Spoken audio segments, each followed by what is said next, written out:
Welcome to another episode of the Chef Educator, the show that provides and discusses various teaching tools, tips, and techniques for the culinary, hospitality, and pastry arts educator. And now, coming to you through the airways from Palm Beach County, Florida, here is your host, Doctor, Professor, and Chef, Mr. Colin Roche. Hello, everyone, and welcome to episode number 3 of the Chef Educator podcast. My name is Dr. Colin Roche, and I am your host. Today's episode is titled Effective Lesson Planning. Now, before we start on today's topic, I want to give a little background information on the podcast for our new listeners. The Chef Educator podcast was created to be a comprehensive resource for both new and seasoned culinary, baking and pastry, and hospitality teachers, instructors, and faculty at both secondary and post-secondary educational institutions. Our hope is to offer a collection of practical and effective teaching tools, tips, and techniques that we can all use in our classrooms and our labs. And if this is of interest, please be sure to subscribe to this podcast. Okay, with that said, let's jump right into today's topic on effective lesson planning. So whether you're a new teacher, a part-time adjunct teacher, or even a veteran teacher, lesson plans matter because learning is our ultimate goal as we deliver lessons to our students. And a lesson plan is the instructor's roadmap of what students need to learn and how it will be done effectively during that class time or that class period.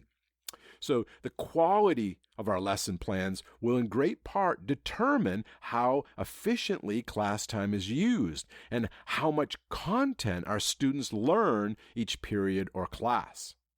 Now, don't get me wrong, lesson plans don't have to be lengthy. The key is to make sure they contain the main elements of the lesson. Remember, they're meant to guide our instruction so that we can make maximum use of our classroom time. Lesson plans also do not have to be complicated, but each plan should include a few basic elements, which we are going to be talking about today. And when we use these elements to create a template, we can easily reduce the amount of time we spend creating lesson plans. And yes, it's true that as we become more experienced teachers, our lesson plans may become more internalized, and we may no longer need to, write as many detailed plans. However, even experienced teachers can benefit by writing out detailed lesson plans. I've been teaching for close to 25 years, and I still do it myself. And today, most schools require teachers to submit lesson plans of some sort. So you have to at least write some sort of lesson plan to obtain a job or to keep a teaching job. But to me, writing lesson plans is much more than just another piece of paper or checking a box. It's a way to ensure that we have prepared for each class and that we stay on track when we're in the class. Now, many school districts also have lesson plan templates that they want their teachers to use. However, if your school or district does not have a preferred, template, creating one for yourself is very easy. You could even do a quick internet search, which will provide you with, numerous examples of all different types. And for those that have access to my book, Culinary Educators Teaching Tools and Tips, there are, lesson plan templates for both lab classes as well as academic classes in there under the lesson plan chapter. So you could easily, use those and use them to draft your own lesson plans. And using a lesson plan template is very beneficial because it allows you to draft lesson plans more quickly. Then when you actually teach the lesson, you can just follow the roadmap that you created, which helps reduce stress and cuts the risk of running out of class time or not meeting our goals that we set for ourselves. And neat, easy to follow, and thorough lesson plans will also please your school administrators as well as any accreditors that may be visiting. In short, streamlining your lesson plan is an easy way to reduce demands on your time and improve your students' experience, a win-win situation.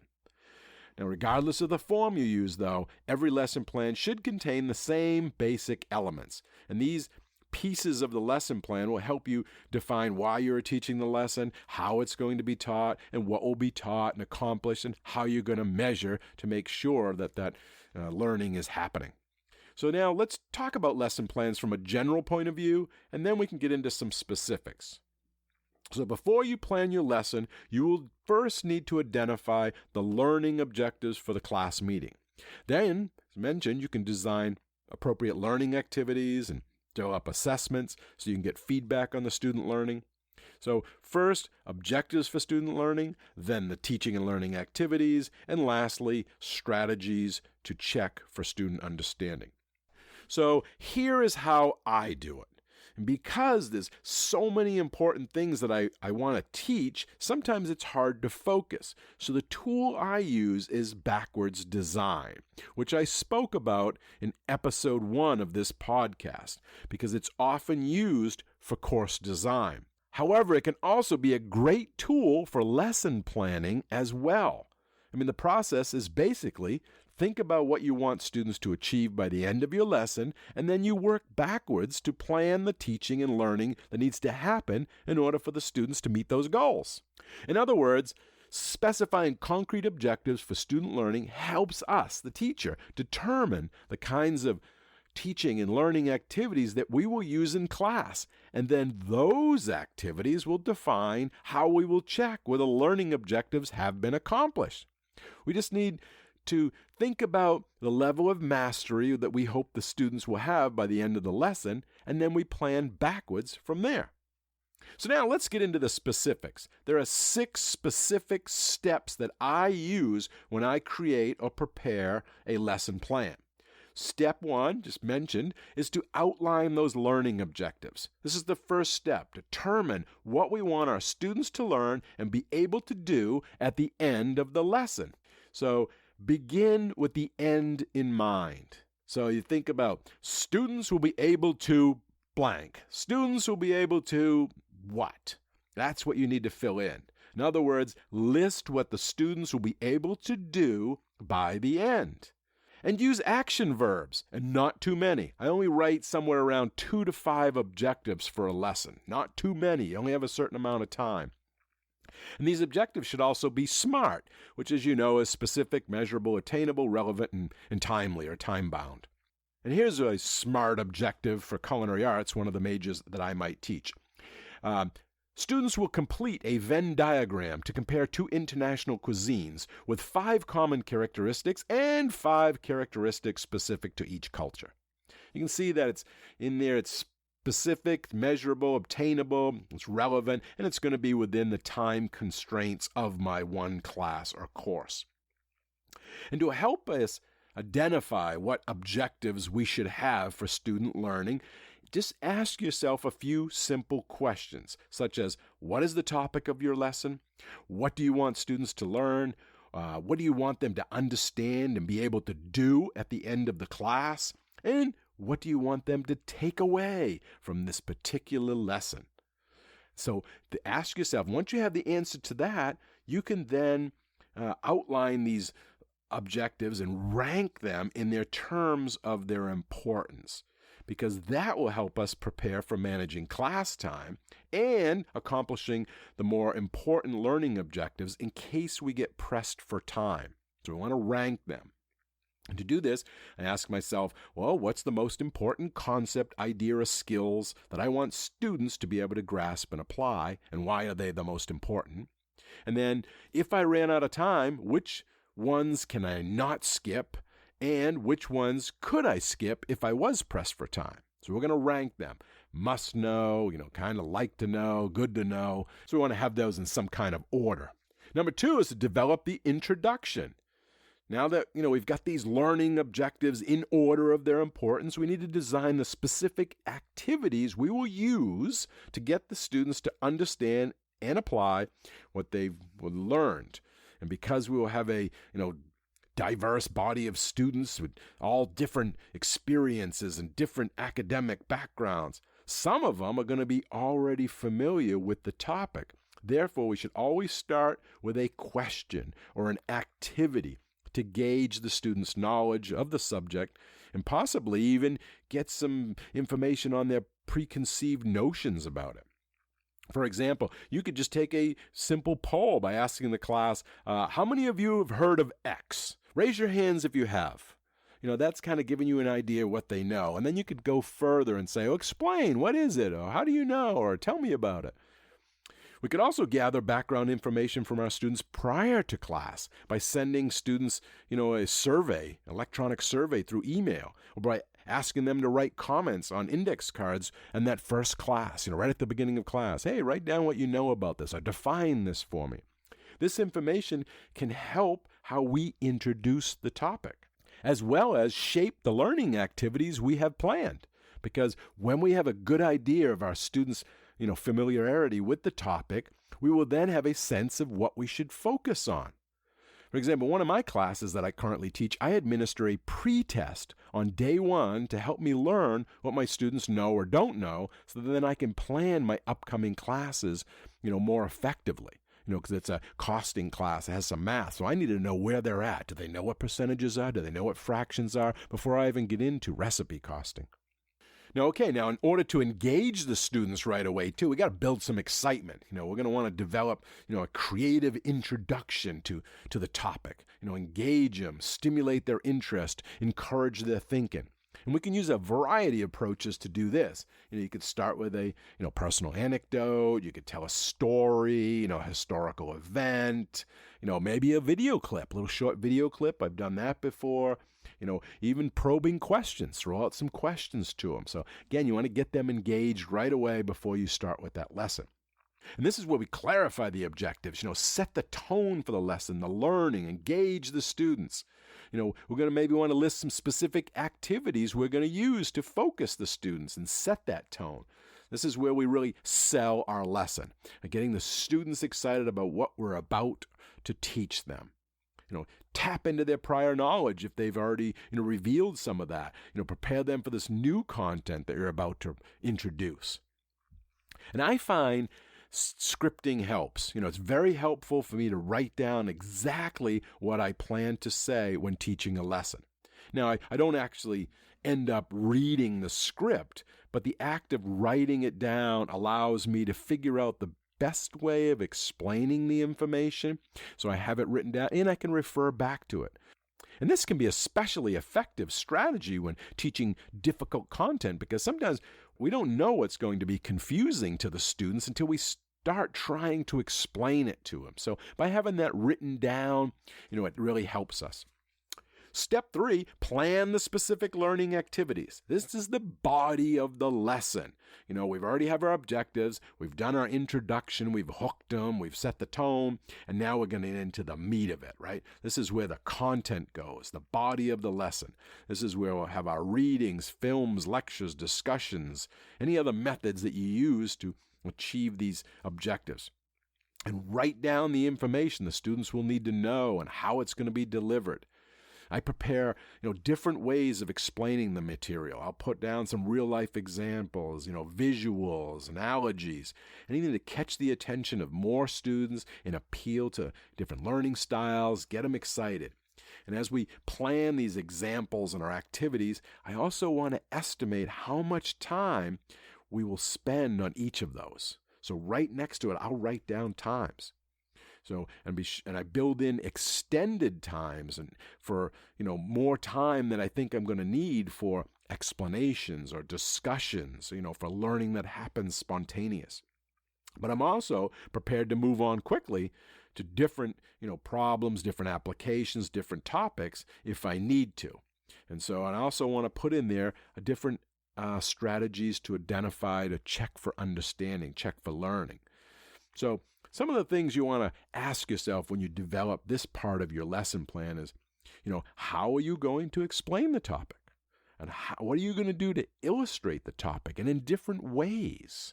And how are you going to engage the students? And what are some, real-life examples and situations that maybe you could use to help the students understand the topic? And what will they need to do to help them understand it? Maybe there's an activity. Maybe there's a think, pair, share. Maybe there's some other, classroom activity that you're going to include. And in this section, also, be sure to put any materials that you're going to be needing. Think about what you're going to need to teach this lesson. What supplies are you going to need for yourself or for the students? And don't forget about technology. Do you need any technology in here? I believe having your resources all lined up ahead of time will save you valuable class time, and it gives you a great peace of mind. So I put that in my lesson plan so I can check and make sure I'm going to have those things on that day. Make sure you have everything you'll need so you're ready to roll when your students arrive. You don't want to be scrambling around in the middle of a lesson trying to locate supplies or handouts which you thought you had, only to realize last minute that they're not where you thought they were, you didn't bring them, or you didn't have them. So you want to have all of that stuff, that mise en place. And when your materials are in place, you don't have to worry about them, right? You can devote all your energy to teaching the lesson. So your materials list could be anything you need. So put down paper, pencils, laptop, document cameras, products that you're going to be demoing. If you're going to do a demo, you want to write, obviously, all the food products, but also any equipment that you're going to be using. List that equipment, list that audio visual. Do you want a projector and a screen? Or if you're going to show a movie clip, maybe you don't have that in the room. You have to bring in a portable one.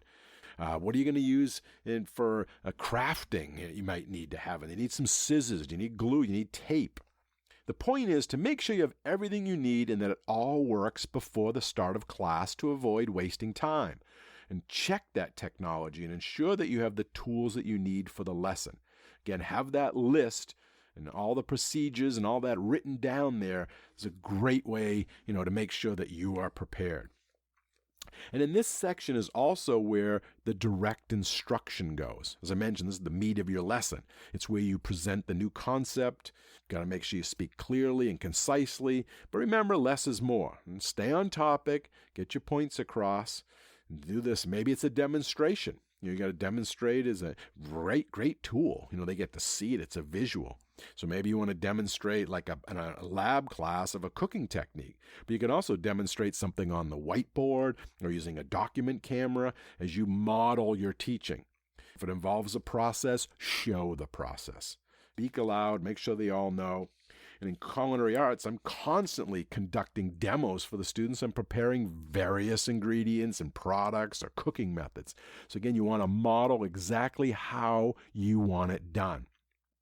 And in here, I also suggest you create a key vocabulary list. Put it right into this part. Because that way there, you'll make sure that you talk about it, you add it into the lesson, right? Helps you remember the terms you need to make sure the students understand as they work through that lesson. So write it right in there. I'll put it off to the side, key terms, and I'll put these amounts and maybe make sure I hit upon those. Okay, I want to take a quick pause here at this halfway point in the show to recognize our sponsor, the Colony Hotel, with locations in Kennebunkport, Maine, and Delray Beach, Florida. With their generous support, this podcast is able to be produced and shared with all of you. So please consider their gorgeous resort properties for your next vacation. To find out more information, check out their website at www.thecolonyhotel.com. That's www.thecolonyhotel.com.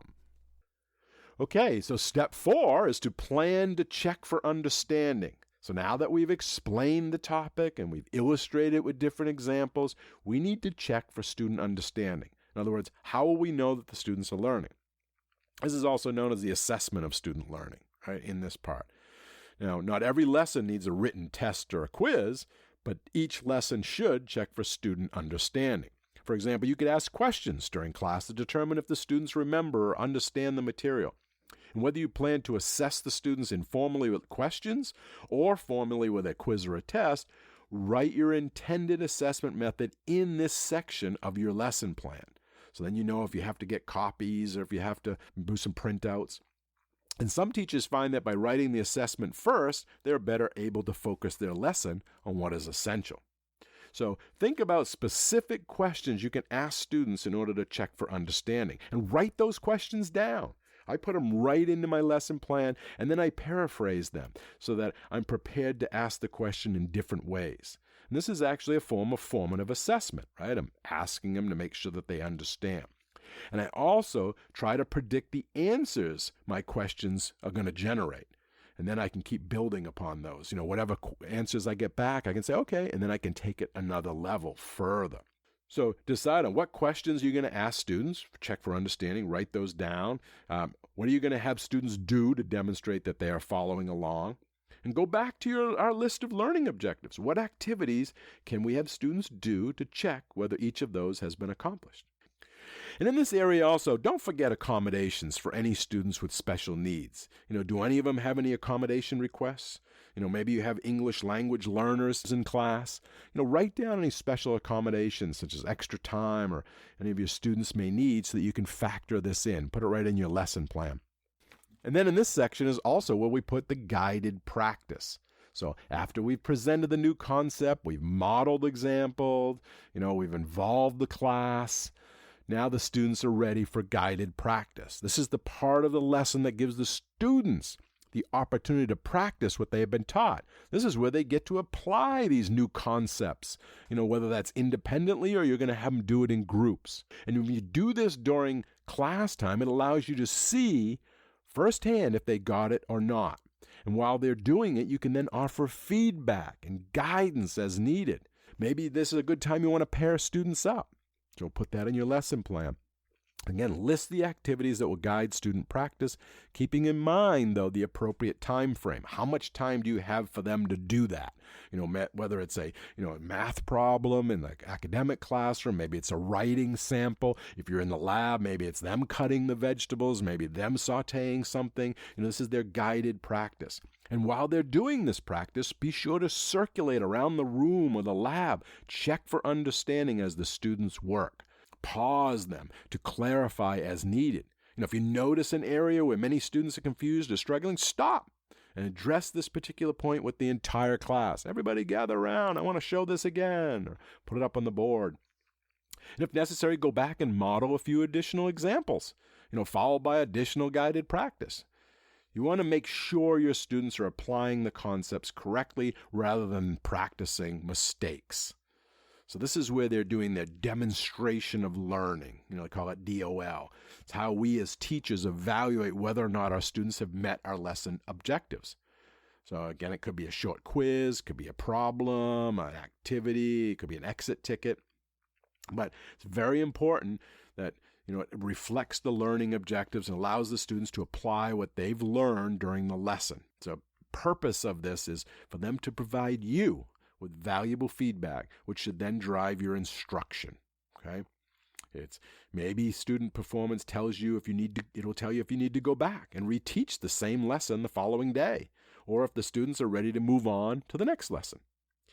And in here, I also is where I put my assignments. I told you this is the big meat of the lesson plan. So any assignments, and assignments are what the students do, the what of a lesson. It may include worksheets, papers, projects, anything else completed by the student in class or at home. Determine how you have the students practice this skills or the information you just taught them. So maybe they're going to do something at home. They're going to have a little worksheet, or they're going to have to do a little bit of a research. So this is those assignments in there. And once you determine how students will practice the skills you taught them, write out step-by-step instructions. Step 5 is to develop a conclusion. And I also like to throw in there a preview, kind of build on it for the next class. So first, go over the material covered in class by summarizing the main points of the lesson. You can do this in a number of ways. We can, as the teacher, can state the main points ourselves. Like, today we talked about dry heat cooking. Or we can ask a student to help summarize the main points. Or we can ask all students, maybe write down on a piece of paper what they think the main points of the lesson were. This is helpful because we can then review the students' answers to gauge their understanding of the topic and then follow up at the next class to explain anything unclear. So to give us feedback on the intended learning, we can ask the students, what did you learn? It may be different from what we expected them to learn. What kind of review or assessment would be best used for this lesson? List whatever that is in that lesson plan. This is where we wrap it up. Quick synopsis of the lesson. You may want to ask students to use a think, pair, share, or to report out or share something they learned that class period, and to provide examples of the concept taught. Whatever it is, keep it short and sweet. You just have in that conclusion, it's the wrap-up. I like to conclude the lesson not only by summarizing the main points, but also by previewing the next lesson. How does the topic relate to the one that is coming up? This preview kind of sparks the student's interest and helps them connect the different ideas within a larger context. And step 6 is to create a realistic timeline. Many of us know through experience how easy it is to run out of time and not cover all of the main points that we had planned to cover. Sometimes it's because we try to cram too much in.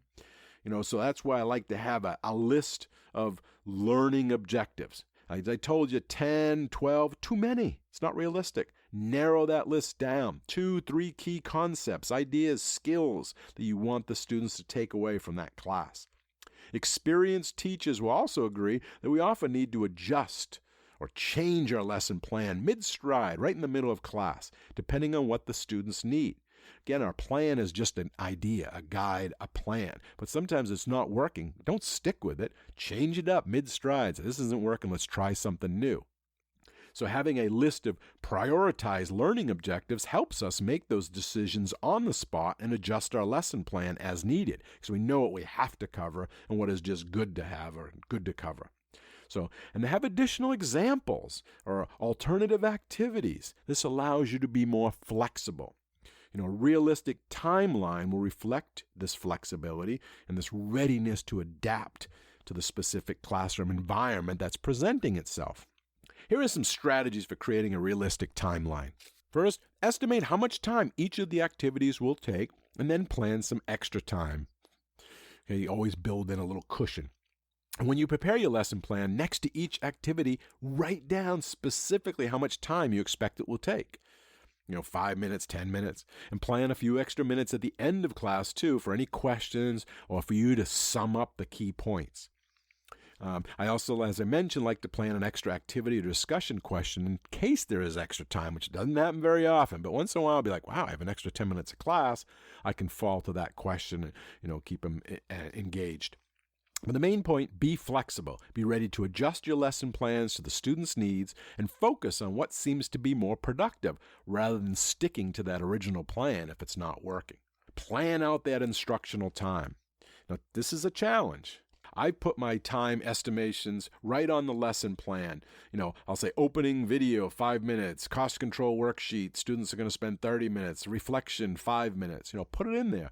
And then jot down the actual time that it actually does take right next to it on the actual plan. This way here, having your plan times next to what it actually took you helps, one, to keep you on track, but also, when you teach the class again, you can update your lesson plan. Because now you know, I budgeted or estimated 5 minutes for this, but it only took 3. So now you've got extra time. Or maybe it took 10. So you got to allocate more time the next time you teach the class. So that's it. That's what I do. Now, not all teachers will use this kind of format to create lessons, but rather they use what works for them. However, I believe this format will provide a basic framework that anyone can use, and then you can kind of update it or tweak it for your own system for designing lesson plans. Be creative, use what works for you and your students. One thing I do highly recommend and suggest, and something that I do, is that you always reflect on your lesson plan. Because a lesson plan may not work as well as you had expected, due to different circumstances or reasons, but don't get discouraged. It happens to everybody. It happens to me. So as I said, I take a few minutes after each class to reflect on what worked well and why and what I could have done differently. Identifying successful and less successful organizations of the class time or the different activities makes it easy to adjust to contingencies of the classroom. And I actually include this section at the end of each of my daily lesson plans where I take notes and I add comments so that I can edit, change, or refine the lesson plan the next time I teach the class if necessary. So after teaching a lesson, make notes on the lesson plan's perceived successes and failures. Did the students need more time than anticipated for a specific activity? Write it down so the next time you can make an adjustment. Did the students really love an in-class activity you tried? Write that down. Make sure you do that again. Remembering the everyday details of how well a lesson went is difficult, but by taking the time now when you're actually teaching it to reflect, you can really improve your future lessons. And for me, I always overplan. To me, it's much easier to cut things out of a plan or continue it the next day than to try to fill up 15 or 20 minutes of extra minutes when I finish early. So I always overplan. And another tip, always save your lesson plans. While you may be assigned different subjects next year, you could reteach a course in the future, so I always keep them. So even if you don't teach the subject for years, you can pull out your old lesson plans, look at your reflections, look at your suggestions that you wrote, and quickly create a new up-to-date lesson plan. So simplify your life by keeping all of your lesson plans and all of your course materials, put them in a folder electronically or hard copy, and keep those. Then you just bring them out the next time and update them. In addition to your basic lesson plans, make sure you save copies of all the handouts, assignments, and assessments. You can arrange this material any way you'd like, but I think keeping everything for a particular, unit or class in a labeled binder is easiest. And as I mentioned, the next time you teach a course, you simply pull out the appropriate set of materials for each unit, make any necessary revisions, and get right to teaching. Remember, good lesson planning is essential to the process of teaching and learning. A teacher who is prepared is well on his or her way to a successful instructional experience. The development of interesting lessons takes a great deal of time and effort. And whether you are a new or seasoned teacher, you must be committed to spending the necessary time to do this. Okay, in summary, having a carefully constructed lesson plan in hand allows you to enter the classroom with considerably more confidence. And with the information I just covered, you should be able to plan lessons in an effective and organized manner and hopefully even reflect upon previous lessons you have taught in order to improve and strengthen them. It's also important to realize that the best planned lesson is worthless if interesting delivery procedures, along with good classroom management techniques, are not used. So to get more information on this topic, as well as many others, including charts, templates, and examples, be sure to check out the book titled Culinary Educators Teaching Tools and Tips, which is published by Kendall Hunt. My co-authors and I wrote this book as a comprehensive resource in an easy-to-understand style, and it's offered in both electronic and hard copies. To get more information, you can go to the Kendall Hunt website or even to mine at chefroche.com. That's chefroche.com, where I have a link to it under the book tab. Well, that is all the time we have for this episode of The Chef Educator. Till we meet again, keep learning, keep teaching, and keep cooking. Thanks for listening, and bye-bye.